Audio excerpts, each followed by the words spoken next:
Hello students, हमारा अपना MP board. अब क्या कहें, हमारे अपने एमपी बोर्ड के बारे में इतने सारे परिवर्तन कर डाले हैं। मैं समझ सकता हूं कि आप सबकी क्या कंडीशंस हो रही होगी, क्योंकि एक तो वैसे ही कोरोना टाइम था, मानसिक स्तर पर स्टूडेंट जो है बहुत ज़्यादा प्रभावित रहे। साल भर पढ़ाई हुई नहीं, स्कूल नहीं लगे, और उसके बाद इतने सारे परिवर्तन करना, इतनी बातें होना, बार बार ब्लूप्रिंट बदलना, रिड्यूस कोर्स को बदलना, तो मैं समझ सकता हूँ कि इतना मेंटल टेंशन जो है वो एमपी बोर्ड स्टूडेंट्स को दे रहा है, वो भी इस नाजुक दौर में।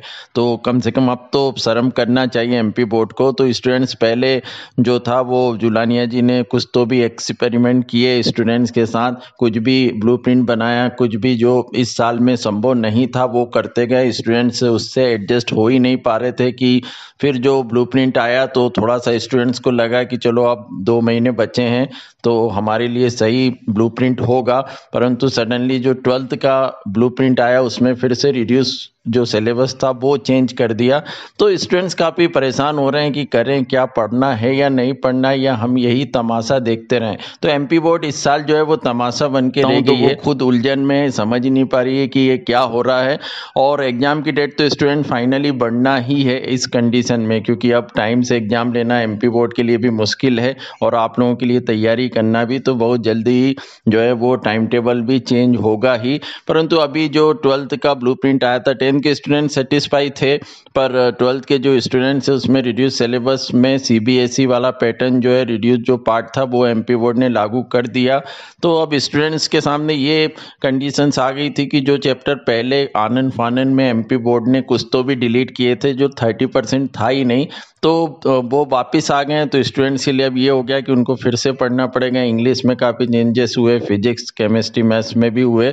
तो स्टूडेंट्स ने ऑब्जेक्शन लिए ट्विटर पे, हमारे जो सीएम है उनको भी कमेंट किए।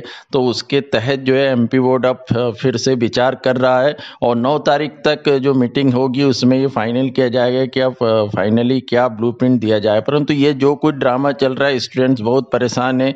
तो आप लोगों से मैं यही कहना चाहूँगा कि अभी आप लोग कोई भी इस टाइप का टेंशन ना लें, बस देखते रहें। कोई परेशानी नहीं है, रिजल्ट को लेकर आप लोगों के लिए पॉजिटिव ही होगा। पर जो भी हो रहा है आप लोग उससे प्रभावित ना हो, और ये कमेंट जरूर ट्विटर पे करें सीएम को या एमपी बोर्ड को कि आप जो भी है वो फाइनल डिसीजन लेकर इस सारे ड्रामे को ख़त्म करें। तो स्टूडेंट्स वेट करिए, अब जो भी है वो देखते जाते हैं क्या क्या चल रहा है। बाकी जहां सीबीएसई बोर्ड है उसका एक ही निर्णय जो है वो हमेशा उस पर अडिग रहते हैं। उन्होंने जुलाई में ही 30% कोर्स रिड्यूस किया, और तब से फिर काफ़ी चर्चा भी हुई, परंतु सीबीएसई बोर्ड ने कोई भी चेंजेस नहीं किए। यहाँ तक कि टाइम टेबल भी फाइनल उनका आ गया है। थोड़ा बहुत एक ईद की छुट्टी के कारण ही उन्होंने कोई डेट को फेरबदल किया है, परंतु उनका जो भी काम होता है वो परफेक्ट होता है, और ऑफिशियल साइट पर ही सारी इन्फॉर्मेशन होती है, ना कि न्यूज़ को पहले आती है। और जबकि एमपी बोर्ड की सारी जो इन्फॉर्मेशन है वो न्यूज़पेपर्स में पहले आएगी, उसके बाद वो ऑफिशियल साइट पे डलती है। ये काफ़ी शर्मनाक बात है, हमारे अपने एमपी बोर्ड में इस तरह का जो डिसिप्लिन नहीं देखने को मिलता है।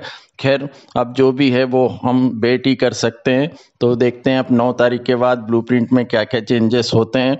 आप लोग बस बिना टेंशन के रहिए, क्योंकि अब जो भी होगा आप लोगों के फेवर में ही होगा।